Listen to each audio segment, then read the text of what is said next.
हम लोग क्या है कि यहाँ पे सपोज कर लेते हैं कि हमारा जो मॉडल है उसमें कितने डेटा जो मैट्रिक्स है उसका ऑर्डर क्या है, फॉर सिंप्लिसिटी, है ना बेटा, मान लेते हैं n क्रॉस p है। तो इसी से अब आप अंदाजा लगा लेना कि बीटा भी क्या है, बीटा आपका p क्रॉस 1 है और y आपका n क्रॉस 1 और अपसाइलन n क्रॉस 1। ठीक है, इससे आप अंदाजा लगा लेना आपका सब कुछ ऐसे है। और रैंक ऑफ x क्या है यहाँ पे रैंक ऑफ x क्या है, p। ये बहुत जरूरी है ना, अजम्पशन ये भी माना जाता है एक। ठीक है, तो अब देखो हम लोग क्या करेंगे, प्रॉपर्टीज देखेंगे कि हमारा जो बीटा कैप है वो पैरामीटर का अनबायसनेस हो रहा है ना, अनबायस एस्टिमेटर बन रहा है या नहीं बन रहा है ना। तो सबसे पहले हम लोग चेक करेंगे अनबायसनेस। ठीक है,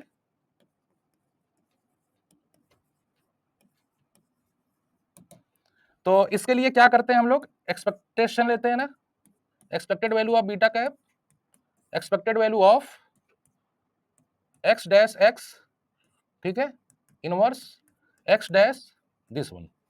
ठीक है, इसमें कैपिटल बना देते हैं, expected value of this and this. ठीक, तो अब एक बात बताओ, अब इसमें मैं आपने पहले इसको सपोज कर लिया है कि एक्स एक्स जो आपका है data matrix that is the non stochastic data matrix ना। तो अब ये रैंडम वेरिएबल मैट्रिक्स है नहीं, है कि नहीं। अच्छा एक बात बताइए, मैट्रिक्स भी रैंडम वेरिएबल होता है ना। विशार्ड डिस्ट्रीब्यूशन आप जो पढ़े हो मल्टीवेरिएट में, अगर विशार्ड डिस्ट्रीब्यूशन का नाम सुने होंगे, तो विशार्ड डिस्ट्रीब्यूशन बनता किसका है, वो क्या होता है विशार्ड डिस्ट्रीब्यूशन। विशार्ड जो होता है ना बेटा मैट्रिक्स, वो रैंडम मैट्रिक्स होता है, जानते हो किसका, सैंपल वेरिएंस और कोवेरिएंस का। Sample variance and sample covariance. और वो जो सैंपल वेरिएंस और सैंपल कोवेरिएंस होता है वो फंक्शन किसका होता है, रैंडम वेरिएबल्स का। और ये जो रैंडम वेरिएबल्स आ रहे होते हैं वो कहां से आ रहे होते हैं, मल्टीवेरिएट नॉर्मल डिस्ट्रीब्यूशन से। तो वो एक मैट्रिक्स बनता है। तो जैसे एक रैंडम वेरिएबल होता है ना, ऐसे एक रैंडम मैट्रिक्स होता है। ठीक है, जैसे एक सिंगल रैंडम वेरिएबल होता है वैसे एक रैंडम मैट्रिक्स होता है। तो उसी मैट्रिक्स का डिस्ट्रीब्यूशन होता है विशार्ड डिस्ट्रीब्यूशन। ठीक है, तो अब विशार्ड डिस्ट्रीब्यूशन जब पढ़ाऊंगा तो आप लोगों को मैट्रिक्स आना चाहिए। मैट्रिक्स नहीं आएगा तो फिर विशार्ड डिस्ट्रीब्यूशन भी नहीं समझ में आएगा, है ना। तो मैट्रिक्स बड़ी मतलब बड़ा बहुत रोल प्ले कर रहा है आपके इसमें। मैट्रिक्स तो आपका टाइम सीरीज में भी यूज होता है कहीं कहीं, है ना। उसमें जब आपको ये पढ़ाऊंगा क्या कहते हैं उसको, पार्शियल ऑटो कोरिलेशन फंक्शन, है ना, तो वहां मैट्रिक्स यूज होगा। ठीक है, तो अब चलो इसका एक्सपेक्टेशन लेते हैं। अब देखो आपको जब पता चल गया कि ये रैंडम मैट्रिक्स नहीं है ना, रैंडम आपका वेक्टर, देखो वेक्टर को चाहे मैट्रिक्स बोलो या फिर वेक्टर बोलो, तो ये वाई ही वेक्टर है केवल, है ना बेटा। तो इसमें क्या करना, चलो डायरेक्ट ले ही लेते हैं, x dash x inverse x dash expected value of y. ठीक है, अब वाई की जगह क्या लिख दोगे, ये लिख दोगे एक्स बीटा प्लस अपसाइलन, है ना। तो x dash x inverse x dash expected value of x beta plus epsilon. ठीक है बेटा, है ना, है कि नहीं। पहले बताओ यहां तक समझ में आया। देखो जब समझ में आ जाए तो थम्स अप दे दिया करो, है ना, तो उससे मुझे आइडिया रहेगा कि आप लोगों को समझ में आ रहा है ना। ठीक है, और अगर जहां ना समझ में आए पूछ लेना। ठीक है, टाइम बहुत है अपने पास।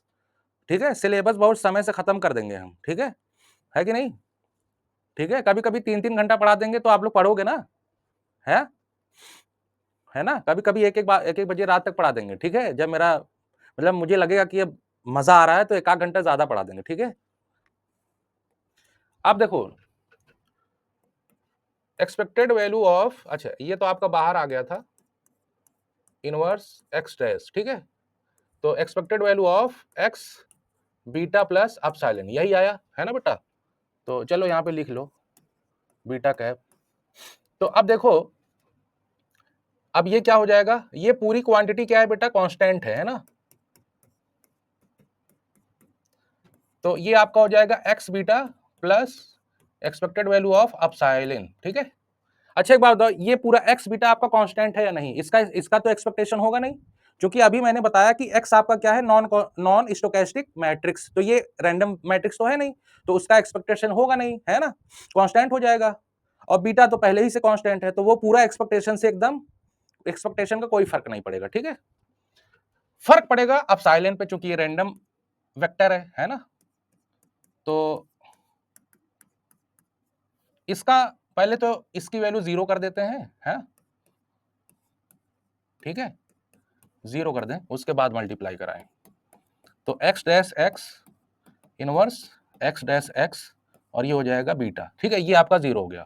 अब देखो बेटा एक्स डैश एक्स इनवर्स और ये देखो और ये देखो, ये जस्ट इसका क्या इनवर्स है। तो मैट्रिक्स में आप लोगों ने पढ़ा होगा कि इनवर्स का, जैसे कोई मैट्रिक्स है उसका इनवर्स और उसी मैट्रिक्स से मल्टीप्लाई हो जाता है तो हमको क्या मिलता है, आइडेंटिटी। कभी वन मत बोलना, ठीक है कभी वन मत बोलना है, आप लोग वन बोल देते हो तो मजा खराब हो जाता है ना, आइडेंटिटी मैट्रिक्स बोलना हमेशा, ठीक है। तो अब देखो एक बात बताओ, आइडेंटिटी मैट्रिक्स में चाहे आप वेक्टर से मल्टीप्लाई कराओ या मैट्रिक्स से मल्टीप्लाई कराओ, आएगा क्या, जो जिससे आप मल्टीप्लाई कराओगे, है ना। तो तो यहाँ पे ये क्या आएगा बेटा, बीटा आ जाएगा। तो इससे क्या पता चला कि जो हमने एस्टिमेटर निकाला ना, जो हमने एस्टिमेटर निकाला वो क्या है, अनबायस एस्टिमेटर ऑफ बीटा, ठीक है। तो अच्छा एक बात बताइए, आप लोग एक चीज बताइए, ये जो बीटा कैप है ये कोई सिंगल वैल्यू तो है नहीं, है ना, है कि नहीं बताइए। हाँ बेटा,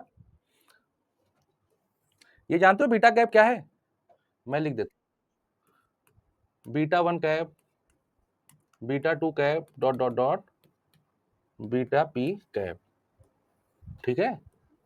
जब आपने इसका एस्टिमेटर मतलब एक्सपेक्टेशन लिया तो आपको क्या मिला, beta 1 beta 2 dot dot dot dot beta P, ये मिला। इसी को हम लोग कह रहे हैं, ये that is the beta cap. इस पूरे को बीटा कैप बोला जा रहा है और इसको बीटा, ठीक है। पहले बताओ इतना समझ में आया, एक एक पॉइंट समझते हुए चलना है ना, कहीं पे कोई दिक्कत। मैं देखो बहुत स्लो पढ़ा रहा हूं क्योंकि इकोनॉमिक्स